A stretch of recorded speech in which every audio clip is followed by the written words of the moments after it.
रात का वक्त है। आप एक सुनसान गली में पैदल जा रहे हैं। एक तो जिन भूत का खौफ, ऊपर से दिमाग में ये बात कि कोई पैसे वगैरह ना छीन ले। तो आप इधर उधर देखते हुए आगे बढ़ते हैं कि अचानक आपकी आंखों में रोशनी पड़ती है और आपको नींद नाबीना हालत में आवाज आती है कि शनाख्ती कार्ड किधर है। और आप सोचते हैं कि इस पुलिस से बेहतर था कोई जिन भूत ही आ जाता। यार खैर, ये जो शनाख्ती कार्ड आपसे मांगा गया, ये क्या है? ये एक कार्ड होता है जिसके जरिए आपकी शनाख्त होती है। जाहिर सी बात, देखने में सबका एक जैसा होता है, यानी किसी का भी शनाख्ती कार्ड देखेंगे तो वही नादरा का बना हुआ कार्ड होता है। आपका अगर नहीं बना है तो 18 साल के होकर जरूर बनवा लीजिएगा। मल्टीप्लिकेशन में ये शनाख्त कार्ड के जरिए तो नहीं, लेकिन एक नंबर के जरिए होती है, जो कि है अगर एक से किसी भी नंबर को ज़रब दिया जाए तो जवाब में वही नंबर आता है और इस एक को आइडेंटिटी कहा जाता है। बिल्कुल वैसे ही जैसे शनाख्ती कार्ड एक फर्द की आइडेंटिटी है। तो अगर किसी मैट्रिक्स को पुलिस रोके तो क्या शनाख्त बनेगी? तो पहली बात ये कि एक मैट्रिक्स की शनाख्त भी एक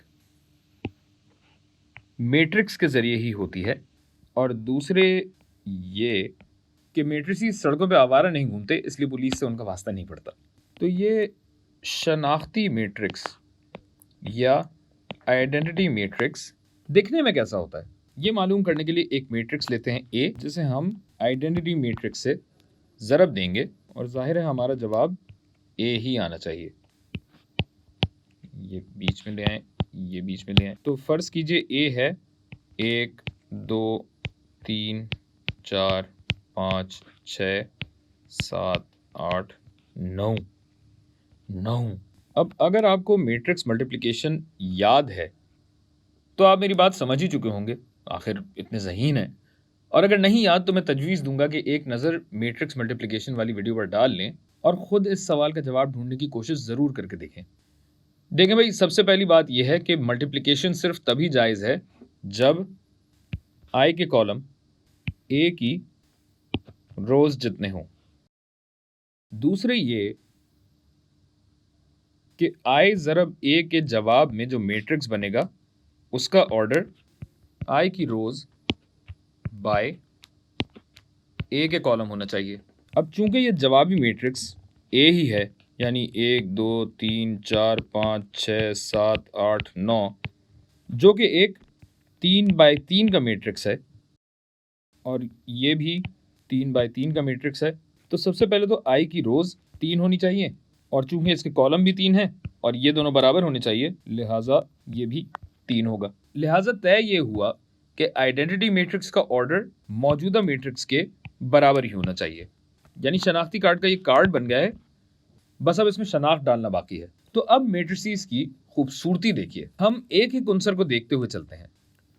अब पहला उनसर मुझे चाहिए 1, मगर आई और ए को ज़रब देने में तो मुझे आई की पहली रो को ए के पहले कॉलम से ज़रब देना होगा, यानी जवाब के पहले उनसर के लिए ज़रूरी है कि आई का पहला उनसर हो 1।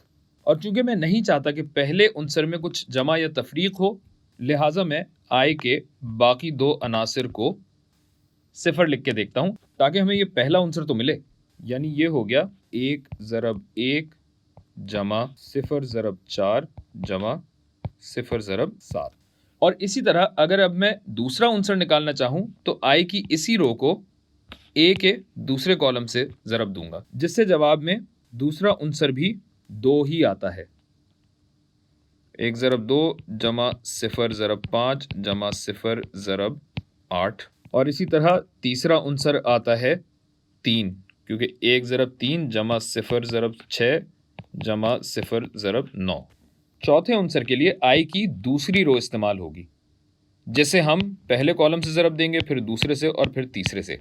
और अब हमें ए के पहले और तीसरे उनसर से छुटकारा हासिल करना है, लिहाजा मैं आई में पहले और तीसरे उनसर को तो 0 कर ही दूं, जबकि दूसरा उनसर मुझे 4 ही चाहिए, लिहाजा मैं इस उनसर को कर देता हूं 1। तो ये बना 0 ज़रब 1 जमा 1 ज़रब 4 जमा 0 ज़रब 7।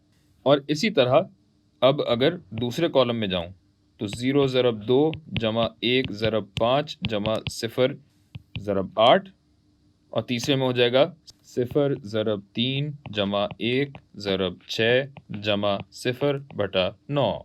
अच्छा, अब इस तरतीब को देखते हुए आप समझ गए होंगे कि आखिरी उनसर होगा 1 जबकि ये दोनों होंगे 0। मगर फिर भी आपकी तसल्ली के लिए और कंपनी की मशहूरी के लिए हम आते हैं 0/1 प्लस 0/4 प्लस 1 ज़रब 7 0/2 जमा 0/5 जमा 1 ज़रब 8। मैं बटा बोले जा रहा हूँ, मैं असल में धुन में खो जाता हूँ। ज़रब है, बटा नहीं है, डिवाइड नहीं हो रहा, मल्टीप्लाई हो रहा है, आप लोग ये जानते ही हैं, सॉरी। तो 0 ज़रब 3 जमा 0 ज़रब 6 जमा 1 ज़रब 9। दिलान अर्ज है कि आपके फ़ोन पर मतलूबा सहूलत मैसर नहीं। बस ये साबित हुआ कि आइडेंटिटी मैट्रिक्स ऐसे बनता है। अच्छा, अगर दूसरे ऑर्डर्स के आइडेंटिटी मैट्रिक्स निकालने हो तो आप यही तरीका अपनाकर निकालने की कोशिश कीजिए। वैसे तो आपको अंदाज़ा हो ही गया होगा कि आइडेंटिटी मैट्रिक्स में बकिया तमाम अनासर तो 0 होंगे, बस ये दरमियान वाला डायगोनल 1 रहेगा, यानी 2/2 का आइडेंटिटी मैट्रिक्स बनेगा 1 0 0 1, जबकि 4/4 का आइडेंटिटी मैट्रिक्स बनेगा 1 0 0 0 0 1 0 0 0 0 1 0 और 0 0 0 1। जगह का अंदाज़ा नहीं हुआ, ये आ गया यहाँ, ये भाई साहब आ गए थोड़ा सा नीचे। जैसा कि पहले भी कई दफ़ा अर्ज कर चुका हूँ, ज़्यादा मेहनत करनी नहीं है भाई मैट्रिसेस में, सिर्फ दिमाग लगाना है। और आखिर में एक सवाल आपके हवाले करता जाऊँ, ये I.A तो A के बराबर हुआ, मगर क्या A ज़रब I का जवाब भी A ही होगा? ये सवाल नादरा वाले भी शनाख्ती कार्ड बनाते वक्त पूछ सकते हैं, तो जवाब निकाल कर याद रखिएगा भाई। मैं चलता हूँ, खुदा हाफिज़।